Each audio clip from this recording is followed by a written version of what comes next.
Welcome everybody to Bugbears and Brews. My name is Brian and today we're doing Encounter Recap number 7 of the Tomb of Annihilation campaign.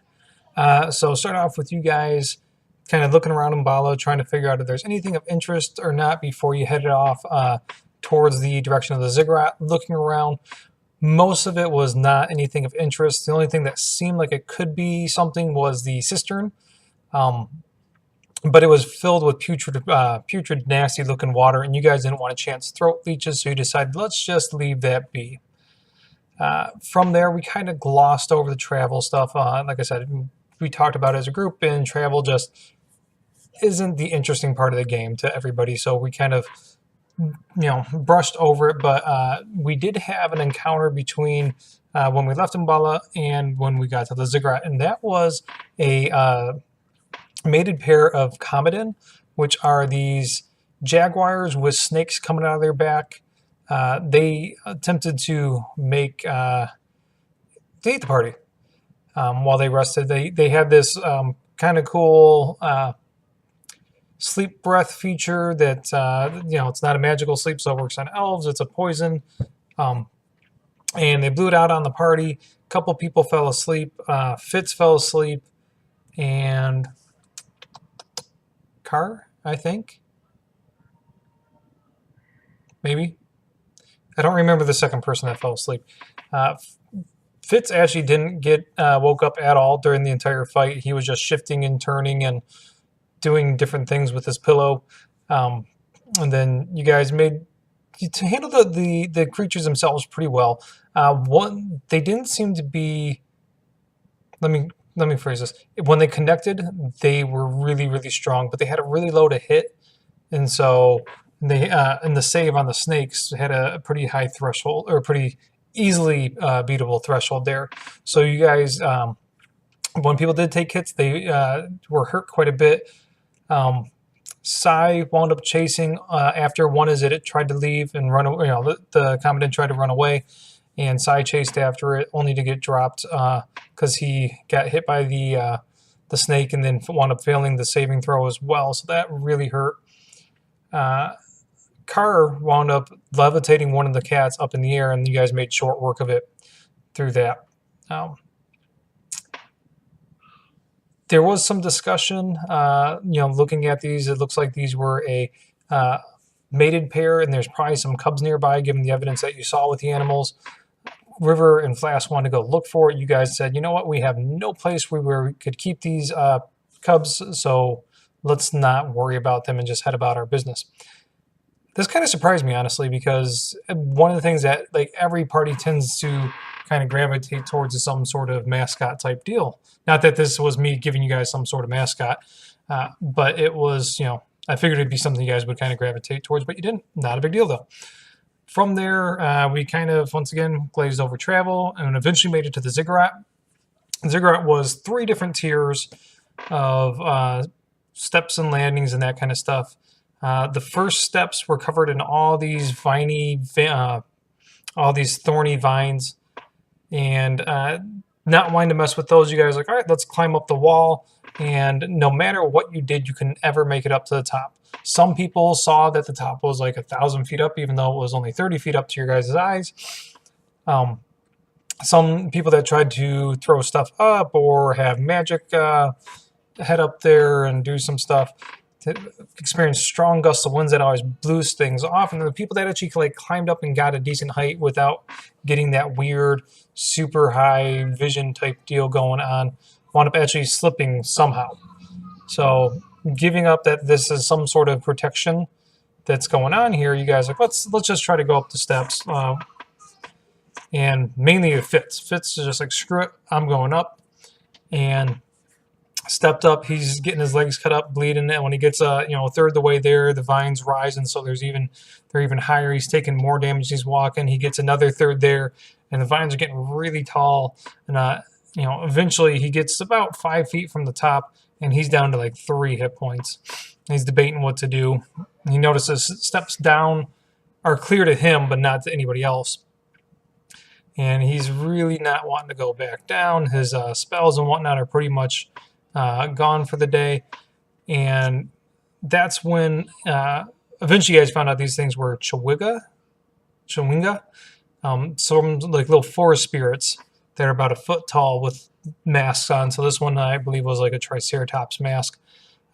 Stepped out and looked at you guys and started charging up the thorns here, and he had a orange in one hand and a purple orchid in another. Just ran up the steps and slapped Fitz on the ass as he ran by, healed him up a little bit, and then Fitz actually wound up grabbing him. And with that, he could kind of wave the little Chewigga around and get the thorns away. After that, the Chewigga left the orange and the orchid in Fitz's hand as it vanished, and waving those around, the thorns dissipated and moved away. So you guys said, all right, let's go off, head in the forest, the people that were down in the jungle, and try to find some more oranges, some more orchids. Brought those back along with anything else you could think of that might be of use. So he brought quite a bit of stuff, and people got up there. There was some discussion about this puzzle as a whole and how it really is, there's no answer to you try it, you fail, and then the game gives you the answer. There's no way you could have known this answer. It's kind of funny and the way it played out, and you guys were really happy that I didn't make that up and it was just something in the book, in the module, and I wound up having to read to you guys verbatim what it said just so you guys would believe that, but it was a kind of fun moment. The second steps were crumbly, nasty, old-looking. No matter how much debris you moved off of it, it seemed like more debris just fell down from up top. Eventually, once again, you guys gave up and attempt to scale it, but I described it as trying to climb up like a really steep sand dune where it's just, you can't get any traction, everything just keeps on sliding down. And eventually, as you guys gave up, this time there was a Chewigga with a chameleon mask and had the orange and the orchid, and this time a red feather, and took off. And so you guys ventured back down because the one thing you didn't find was a red feather due to some poor investigation rolls, just trying to figure out what all you can get together. So your initial gathering, you didn't get any red feathers. This time you went back down. Or no, you didn't even go back down. Navarre sent off, because off in the distance there you could see a little red parakeet in the trees there. So Navarre sent his owl over there, snatched the parakeet, came back over, dropped you guys off the feathers, and it went about its business. Using now the feather in tow as well as everything else I'm waving around, you guys were able to get up top.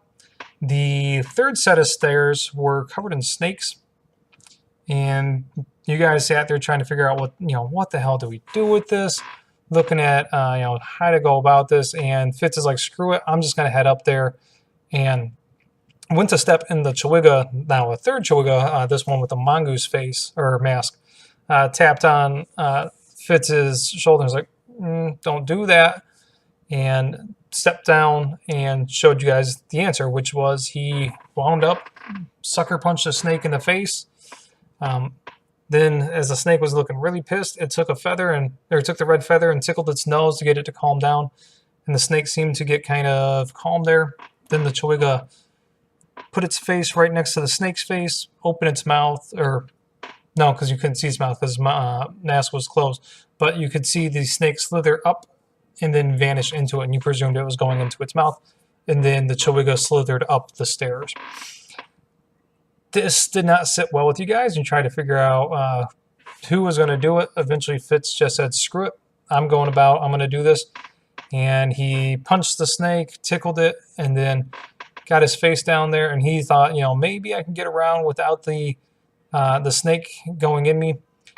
And so I believe the phrase he used was "go around back" when the snake was trying to get into his mouth. Like the snake was like trying to butt up and get into his mouth, and Fitz said, "Go around back." And so the snake went up and over his shoulder and down the back door. And there was a save that was involved. That wasn't due to the snake going in there. It was just the snake going in, having this kind of spiritual snake going in you. And Fitz failed the first time, got worked over pretty hard. Eventually, the second time he opened up his mouth and made the check. And I think he wound up having like 3 or 4 hit points left, not a lot, and slithered back up. Who else went up? Carr went up, and Navarre went up. Navarre failed his first check too and wound up needing a bit of time to head up, but Carr let Fitz know to wait a little bit. That way Navarre could get up. The top tier, looking at all this, the pinnacle, main room, whatever you want to call it, was blank, empty, old, cobwebby, but you guys could smell incense in the air. And so after doing like a quick glance around, seeing that there's all sorts of mazes along the outsides of the building, which you guys did link the maze to be tied to Omu, or not Omu, Ubudo, the god, or once god of this area. You guys said, let's head on inside, and that led you to a extra dimensional space thing. And in there was a Naga. I forget the Naga's name, really long name, so we're just going to call it Naga. And she gave you guys some information. She was actually a kind of pretty nice Naga. So there was a bit about Mesro. You guys asked what's going on with Mesro. Maybe we can go there and maybe plunder later. Is there anything worthwhile? And she gave 2 people a bit of information about Mesro, but wouldn't tell you guys everything about Mesro with Fitz around. And then you guys asked about who the Traveler was. You found out the Traveler is an interplanar lich named Asarak, and asking about like his playground. He built a tomb in Omu. Omu is the capital city, or was one of the capital cities of this area from like a longer or older civilization. And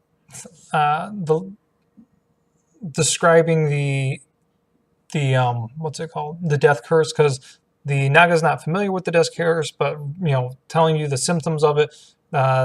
The Naga said, it kind of sounds like a Raz in the Sea deal, who's also an Omu, and kind of an evil prick. So the Naga asked that you guys take care of Raz in the Sea, and you guys agreed. And so the Naga gave you guys a couple gifts: Ring of Evasion, a Ring of Featherfall, a Ring of Protection, and a Ring of Broken Wishes. I still got to figure out what I'm going to do with the Ring of Broken Wishes, like what it's going to do. I have a couple ideas in my mind, but I'm trying to make it something that's going to be fun for the party. So I'll have to think about that a couple more days here. And then anybody who wasn't in the room that was in the party now has a Gias involved with, unbeknownst to them at the time, to killing Raz in the Sea, because you guys said, hey, we'll go ahead and we'll take care of him while we're over there. As far as where Omu's located, the Naga told you it was between the Valley of Lost Honor, I believe it was, and the Peaks of Fire or something like that. And kind of, luckily both those points were on your map, and so you guys could get a pretty good idea of where it's at. Not exact pinpoint, but a pretty good idea. Let's see here, last bit of information. Oh, yeah, I was asked about Nanny. The Naga said Nanny's not quite what she seems to be. She's pretty evil, not as evil as Raz in the Sea, or not on the same level. So, if you can get around to killing her too at some point, the Naga would probably like that, but not a big deal. I feel like there's a couple other things that you asked, but there was a lot of back and forth and talk, and Naga getting high on incense and that kind of stuff there. We had a smaller group this session, played out pretty well. Felt really bad for Tim with playing Fitz and not getting woken up during combat, but then he made up for taking the reins on the ziggurat charge there. So glad that he got some play time and dice rolling with that there. Yeah, I still got to figure out what I'm going to do with that Ring of Broken Wishes, so I'm going to get off here and start thinking about that a little bit more. Talk to you later, guys. Bye.